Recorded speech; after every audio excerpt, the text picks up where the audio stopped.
Shana Tova, Shabbat Shalom.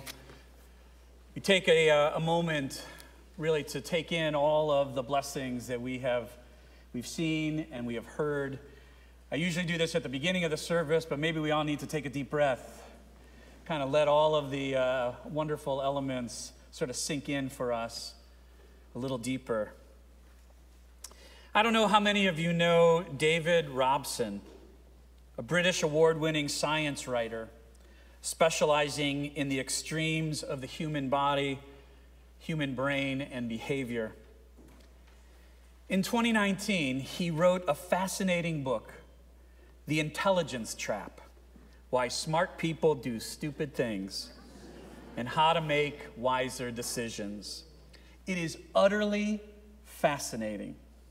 And I am sure you will find, as I did, something oddly familiar about what we do and why we do it. Robson posits that not only do general intelligence and academic education fail to protect us from various cognitive errors, smart people may even be more vulnerable to certain kinds of foolish thinking. Intelligent and educated people are less likely to learn from their mistakes or take advice from others. And when they do err, they are much better able to build elaborate arguments to justify their reasonings, meaning that they become more and more dogmatic in their views. Worse still, they appear to have a bigger bias blind spot, meaning they are less able to recognize the holes in their logic. He gives the following example in what he calls the intelligence car analogy. A faster engine can get you places more quickly if you know how to use it correctly. But simply having more horsepower won't guarantee that you will arrive at your destination safely. Without the right knowledge and the right equipment, the brakes, the steering wheel, the speedometer, a compass, and a good map, a fast engine may lead you to driving in circles, or worse, straight into oncoming traffic. And the faster the engine, the more dangerous you are. In the same way, intelligence can help you to learn and recall facts and process complex information quickly, but you also need the necessary checks and balances to apply that brain power correctly. And without them, greater intelligence can actually make you more biased in your thinking. Now, perhaps the most hilarious and absolutely spot-on part of his work is his creation of two different sets of taxonomies. The first is called the taxonomy of stupidity. And it is quite a list of concepts that are definite obstacles to thoughtfulness and creativity. The list is long, but really funny, and here's just a few on that list. Bias blind spot. Now, that's our tendency to see others' flaws while being oblivious to the prejudices and errors in our own reasoning. Earned dogmatism. Our self-perceptions of expertise mean we have gained the right to be closed-minded and to ignore other points of view. Functional stupidity. A general reluctance to self-reflect, question our assumptions, and reason about the consequences of our actions. Although this may increase productivity in the short term, making it functional, it reduces creativity and critical thinking in the long term. Or my personal favorite, the Moses illusion. It's a failure to spot contradictions in a text due to its fluency and familiarity. The example he gives when answering the question, how many animals of each kind did Moses take on the ark? A lot of people, you'd be surprised, answer 2. But in case you didn't know, it was Noah, not Moses. Right? Just had to be sure, Right? Opposite to that, he gives the taxonomy of wisdom. And again, a few examples. Actively open-minded thinking. The deliberate pursuit of alternative viewpoints and evidence that may question our opinions. Epistemic curiosity, an inquisitive, interested, questioning attitude, a hunger for information. Not only does curiosity improve learning, the latest research shows that it also protects us from motivated reasoning and bias. Moral algebra. Benjamin Franklin's strategy to weigh up the pros and cons of an argument, often over several days. By taking this slow and systematic approach, you may avoid issues such as the availability bias, our tendency to base judgments on the first information that comes to mind, allowing us to become wiser to longer-term solutions to our problems. Tolerance of ambiguity. It's a tendency to embrace uncertainty and nuance rather than seeking immediate closure on the issue at hand. I'm sure we recognize in those taxonomies people we have encountered. And I hope more importantly, in the second taxonomy, a reflection of our own selves in the way we think about the world, the way we interact with others, and the way we construct discussions about the important issues of our day. A pastor friend of mine and I were recently discussing the decay and decline of the ability to discuss and argue. And what we see in local and national conversations is not rationality, but anger and division and resentment, or the "my way is the only way" kind of thinking. By way of example of how difficult it has gotten in his world, he shared with me an article that he read about a pastor who was approached by a congregant after Sunday services to ask, "Pastor, where in the world did you get that wacky idea of turning the other cheek?" The pastor's response, "I'm literally quoting Jesus." To which the congregant said, "Yeah, that doesn't work anymore. That's weak." I wonder where that fits in the taxonomies. Wow. Now, when it comes to arguing, we Jews know a thing or two about this. We, of course, chuckle at 2 Jews, 3 opinions, or the Talmudic's pedantic argumentation strategies, but there's something to it.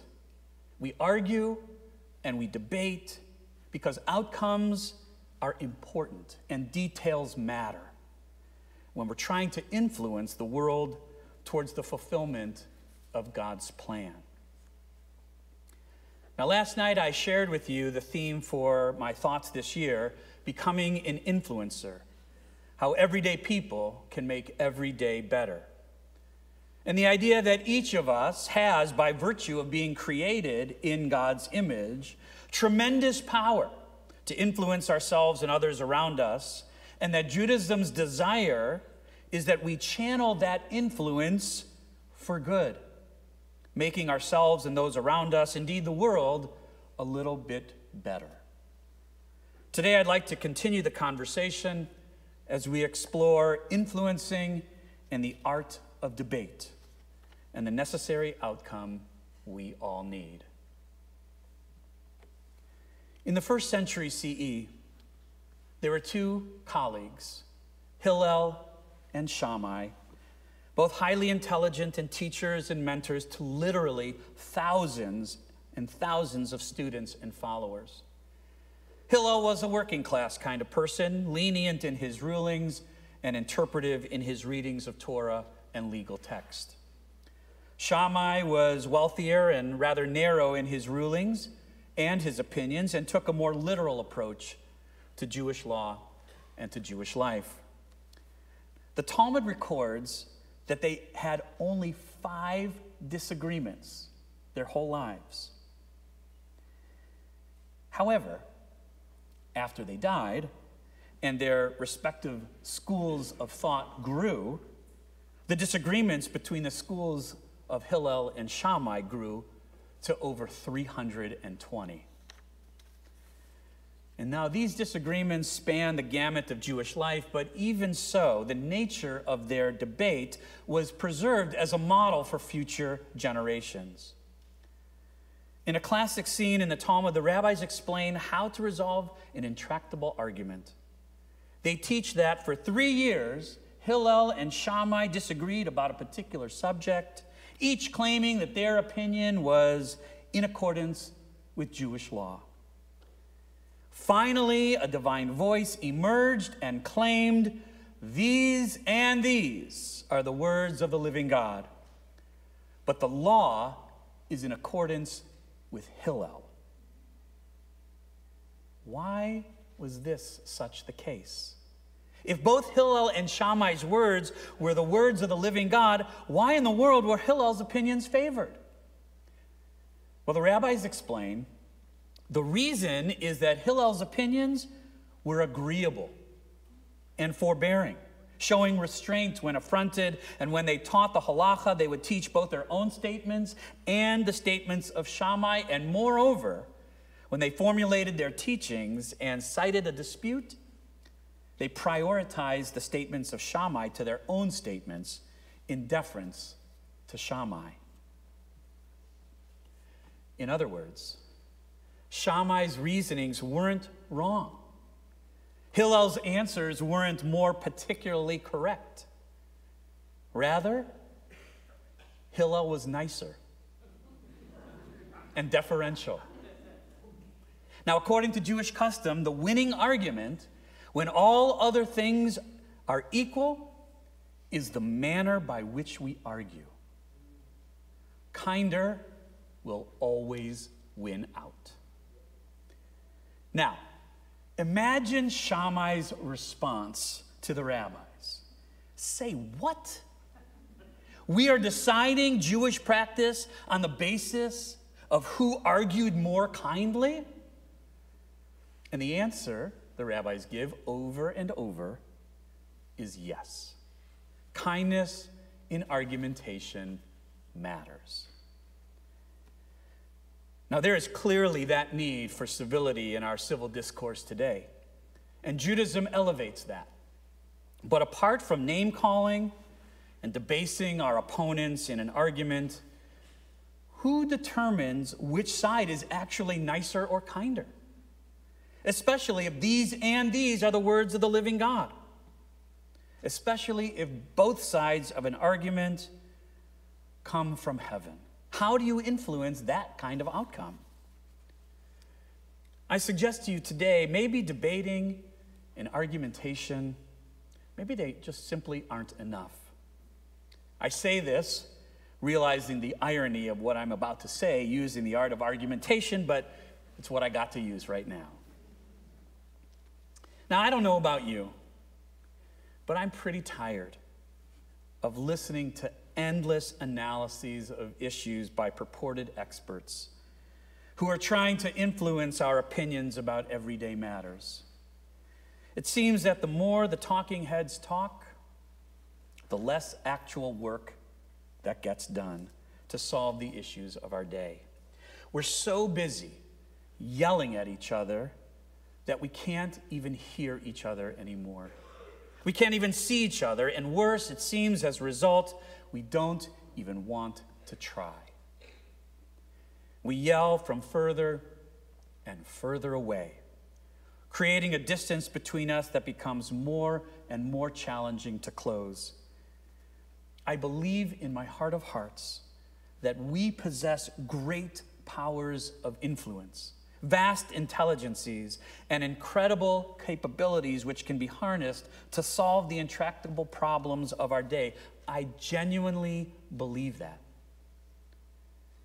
So, in not a Hillel and Shammai fashion, let's stop arguing and let's start doing. Because maybe by doing, we can really influence the world around us, not only for the better, but truly for good. Because it matters not who wins the argument, but who is actually doing something about it. I, for one, am amazed by people whose passions lead them to act in this world, making the world actually better. That impresses me a lot more than a well-reasoned argument. If everyday people can make every day better, then let me show you how that takes shape right here at Temple Shalom. At Temple Shalom, we build holy community, connecting our congregation to one another, to God, Torah, and the Jewish people through worship, study, gathering, and community service. I can argue the case with anyone about the value of this mission and the need for it in our very own community. But the argument is best made by those who have stepped forward to use their influence, their passion, and their belief in the rightness of their efforts. Take, for example, Gretchen Reynolds and Stuart Marcus and some of the Justice Garden volunteers who brought the idea of a community garden to fruition to not only help those in need with food, but also who demonstrate our Temple Shalom's mission of building holy community. Two people who stepped forward, who did the work of bringing to life an idea that literally brings shalom to the world. Amazing. That's influence for good. And take, for example, Toba Reifer, who simply asked many years ago, who'd like to join me for dinner after services? Davening and Dining, our URJ award-winning program, was born out of a desire to build holy community, bringing people together over a meal, making sure that no one was alone. No one had to celebrate Shabbat dinner by themselves, and using a simple act of sharing a meal to influence our community and beyond towards compassion and kindness. Amazing. That is influence for good. And take, for example, a program that started 35 years ago, still going on today. In 1988, a passionate volunteer came up with an idea for students to be of help in our religious school. The Hebrew word for that helper and the name of the program, Ozrim, plural for helper, Ozer and Ozeret. The singular was established by our very own Dennis Eichelbaum, who had the foresight to trademark the name, actually. Students helping students, students helping teachers. An amazing demonstration of love and learning and influencing our community towards an ethic of support and care. Amazing. That's influence for good.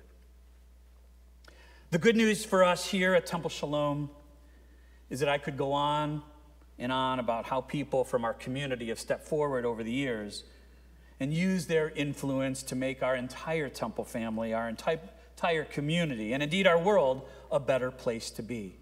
There have been so many others, and I thank those everyday people for making every day better, because your efforts really, really matter. Your passions really, really matter. Now, in this moment, in this year, I'd like to invite us all to use our influence for good, and I have taken the liberty of creating a Rabbi Paley's taxonomy of influence to help guide the way. Number one, welcome ideas. That's what we do here at Temple Shalom. We welcome ideas, and we welcome and love exploring new concepts and new opportunities. We will nurture the passions. We here at Temple Shalom will honor and celebrate the love to help and the desire to heal whatever they may be, wherever they may be. We will take the time to educate the dream, because we at Temple Shalom, we will explore our text and our tradition, strengthening our readiness to serve. And we will lift up those successes because we at Temple Shalom love to celebrate the influence for good it has in our world, and we will amplify its message to expand its reach. So if you have a passion, if you have an idea, come see me. Because that's what we will do, to harness the power of our collective influence and of your individual passions. We will welcome ideas, we will nurture passions, we will educate on that passion, and we will lift up and celebrate service and successes. That's how we will categorize our efforts, channeling our tremendous power. So on this Rosh HaShanah right now, no more arguing, no more yelling, no more demonizing, no more peripheralizing, no more othering. On this Rosh Hashanah, let us step forward boldly into a world of using our God-given talents and influence to really, really, once and for all, make a change for good and for better. Because I believe this to be true in my heart of hearts. Here at Temple Shalom, everyday people can truly make every day better. Amen.